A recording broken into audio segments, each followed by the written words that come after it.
जय भारत जय हरियाणा। तो भाई आज की क्लास जो अपनी रहेगी वह रहेगी बजट के ऊपर, या नए नवीनतम आंकड़े हैं जो आपके सामने पेश किए जा रहे हैं, जो कि हरियाणा का बजट है। तो इसके अंदर हमारा जो पहला क्वेश्चन बनता है वो ये बनता है कि विधानसभा में जो बजट है पेश किया गया है वो कब किया गया है। तो वो हमारा बनेगा 12 मार्च 2021 को। बजट के आकार में हरियाणा का देश में जो स्थान रहा वो 13वां रहा, और बजट के आकार में देश का जो पहला राज्य है वो है उत्तर प्रदेश, 5 लाख करोड़ रुपए से ज़्यादा। फिर बात करते हैं जो बजट के आकार में देश का दूसरा राज्य कौन सा रहा, वो रहा महाराष्ट्र, जिसकी संख्या थी 4 लाख करोड़ से ज़्यादा। फिर तीसरा राज्य जो रहा वो है तमिलनाडु, जो कि 2.50 लाख करोड़ रुपए से ज़्यादा रहा। चौथा राज्य जो हमारा बना वो है पश्चिम बंगाल, जो 2 लाख करोड़ रुपए से ज़्यादा का बना। हरियाणा का कुल बजट जो रहा, हरियाणा का जो कुल बजट रहा वह है 2021 और 2022 करोड़ रुपए में 1,55,645 करोड़ रुपए रहा। हरियाणा का जो पिछला बजट था 2020 से 21 वो भी 1,42,03,4378 रुपए रहा। साथियों, वर्ष 2017 से 18 में जो राजकोषीय घाटा था 1.63% था, और वर्ष 2016-17 में राजकोषीय घाटा जो था 2.83% था। दोस्तों, क्वेश्चन जो है कहीं से भी पूछ सकता है, पिछले साल के भी और उससे पिछले साल के भी। अगले 5 साल में राजस्व घाटा 0% करने का लक्ष्य रखा गया है। वर्ष 2021-2022 के लिए राजकोषीय घाटा सकल घरेलू उत्पाद का अनुमानित यानी कि जीडीपी हमारी 3.83% रही है। हरियाणा राज्य पर कुल कर्ज 2020 से 2021 यानी कि 1,99,823 करोड़ रुपए कर्ज हरियाणा राज्य पर कुल कर्ज है ये। 2020 और 21 की बात की जाए तो प्रति व्यक्ति आय रही है 2,39,535 रुपये। पिछले वर्ष की बात करें 2019 से 2020 में राज्य के प्रति व्यक्ति आय 2,47,628 रुपये थी, जो 8,093 रुपये कम हो गई है। राज्य के 2020 और 21 में जीएसटी से पैसा प्राप्त हुआ है 26,088 करोड़ रुपए। कुल बजट का 11.8% शिक्षा पर खर्च होगा, जो अब की बार बनाया गया है, और पिछले बजट से 17.8% ज़्यादा है। राज्य में जीडीपी उभरकर स्थिर कीमतों पर वर्ष 2020-2021 रहा है 5,28,070 करोड़ रुपए। अब की बार राज्य में जीडीपी में स्थिर कीमतों पर नकारात्मक वृद्धि दर्ज की गई है, यानी कि नेगेटिव ग्रोथ दर्ज की गई है, जो कि 5.7% है। राज्य में चालू कीमतों पर सकल घरेलू उत्पाद जो अनुमानित था वह 7,64,872 करोड़ रुपए रहा। अब राज्यों में जो चालू कीमतों पर सकल घरेलू अनुपात में कितनी परसेंट नकारात्मक वृद्धि दर्ज की गई है, तो वो की गई है 2%। किसे कितना कुछ बांटा गया है या आवंटित किया गया है, तो वो इस प्रकार है। बात आती है किसान, डेयरी, पशुपालन व कृषि। कृषि किसान 6,110 करोड़ रुपए पिछले बजट से 20% ज़्यादा है अब की बार। कृषि कल्याण में लगेंगे 2,998 करोड़ रुपए, सिंचाई में लगेंगे 5,081 करोड़ रुपए, बागवानी में 498 करोड़ रुपए, मत्स्य में 125 करोड़ रुपए, और पशुपालन डेयरी के अंदर 1225 करोड़ रुपए। पूरे राज्य में 1,000 किसान एटीएम स्थापित किए जाएंगे। जहाँ से किसानों को पैसे निकालने में आसानी होगी।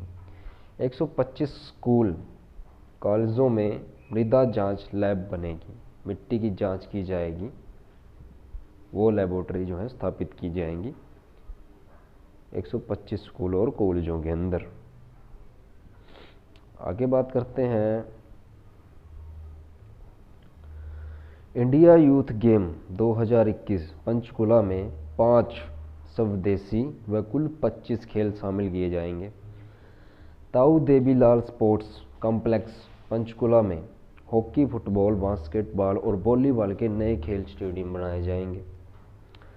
बजट में अन्य विभागों को दी गई राशि देखिए, वन विभाग को दी जाएगी 443 करोड़ रुपए, सड़क भवन को दी जाएगी 2,985 करोड़ रुपए, कौशल विकास को दी जाएगी 868 करोड़ रुपए और पुलिस को दी जाएगी 5779 करोड़ रुपए।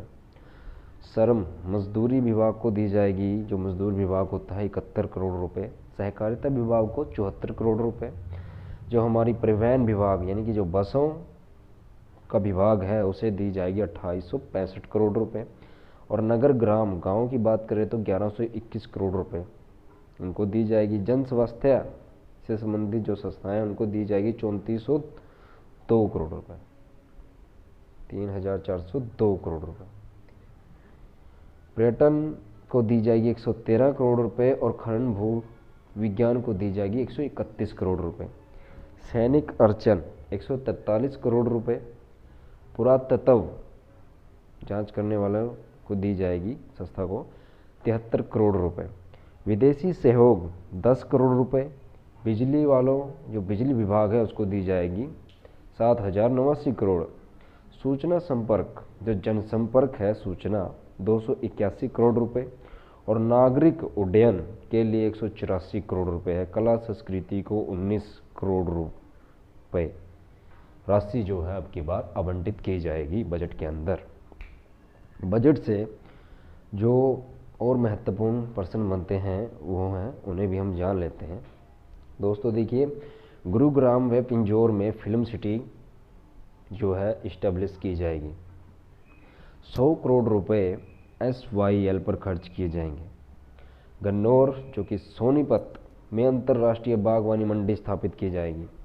राज्य में 2 नए स्मार्ट सिटी बनेंगे, हिसार व पंचकुला। याद रखिएगा, राज्य में पहले जोर दिया जाता था गुड़गांव के ऊपर, अभी भी दिया जा रहा है। 2 और निकल के सामने आए हैं, 2 नए स्मार्ट सिटी बनेंगे, हिसार व पंचकुला। पंचकुला को ग्रीन सिटी के रूप में विकसित किया जाएगा। हरियाणा पुलिस में महिलाओं की संख्या बढ़ाकर 15% की जाएगी। बिजली की खपत पर 2% पंचायती टैक्स लगाया जाएगा। हरियाणा काउंसलिंग बोर्ड की ज़मीन पर लगभग 20,000 पक्के मकान बनाए जाएंगे। अब की बात, गौशालाओं में 2021 से 2022 के दौरान 1200 किलोवाट के ऊर्जा प्लांट लगाए जाएंगे। यमुना नदी के प्रवाह स्थल में हंथनी कुंड अपस्ट्रीम बांध बनेगा। वृद्धावस्था पेंशन को बढ़ाकर 2500 रुपये किया गया है। गुरुग्राम में महिला पुलिस IRB बटालियन बनेगी। अब की बार देखिए, गुरुग्राम में जो है महिला पुलिस IRB बटालियन बनेगी। हिसार में महिला पुलिस का ट्रेनिंग कैंप भी बनेगा। 800 नई बसें खरीदी जाएंगी व NCR क्षेत्र में 124 नई इलेक्ट्रॉनिक बसें चलाई जाएंगी। प्रदेश की 11 ऐतिहासिक धरोहर सुरक्षित होंगी। इन सब इमारतों को पंजाब पुरातत्व ऐतिहासिक स्मारक पुरातत्व जो स्थल और अवशेष अधिनियम 1964 के अंतर्गत राज्य सरकार से संरक्षण में लेगी। जैसे लोहारू का किला कहाँ पर है? भिवानी में। इसकी देख रेख के लिए अधिनियम 1964। तिंगड़ाना हड़प्पा स्थल ये भी भिवानी में पड़ता है। कर्णकोट भट्टू कला ये फतेहाबाद में। रानी की छतरी बल्लभगढ़ फरीदाबाद में पड़ता है। और पुराना तहसील भवन नूह के अंदर पड़ता है। मकबरा परिसर तवांडू जो कि नूह के अंदर पड़ता है। चूहीमल की छतरी नूह के अंदर पड़ती है। किला जफरगढ़ जींद में पड़ता है। लाल मस्जिद दुजाना झज्जर के अंदर। भाग वाली कोठी झज्जर में है। और कैथल का किला कैथल में ही है। ऐतिहासिक धरोहर सुरक्षित होगी। इन सब इमारतों का पंजाब पुरातत्व ऐतिहासिक स्मारक एवं पुरातत्व स्थल तथा अवशेष अधिनियम 1964 के अंतर्गत राज्य सरकार अपने संरक्षण में लेगी। तो आशा करता हूँ दोस्तों आपको सब कुछ अच्छे से समझ में आया होगा। ये जो है सारा आंकड़ा आपके पास है, जो कि अब की बार हरियाणा सरकार ने दिया है बजट के अंदर। और एक बार आप लोगों से मैं गुजारिश करूंगा कि इस आंकड़े के ऊपर आप सब अपनी नज़र अच्छे से डाल लें और एक एक पॉइंट को दिमाग में छाप लें, क्योंकि आने वाले एग्ज़ामों में तगड़ा मुकाबला है भाई लोग, तगड़ा। तो मेरी बात को समझिएगा आप सब। और रही बात, अपनी तैयारियों में लगे रहिए, डट के जमे रहिए, क्योंकि पैर जमा कर रखेगा जो वही मंजिल तक पहुंचेगा, वरना तो लाखों लगे हैं लाइन में। और मेहनत रंग जरूर लाएगी। तो साथियों, वीडियो ज़्यादा लंबी हो जाएंगी, फिर कभी बात करेंगे इस टॉपिक पे। राम राम, मिलते हैं अगली वीडियो में।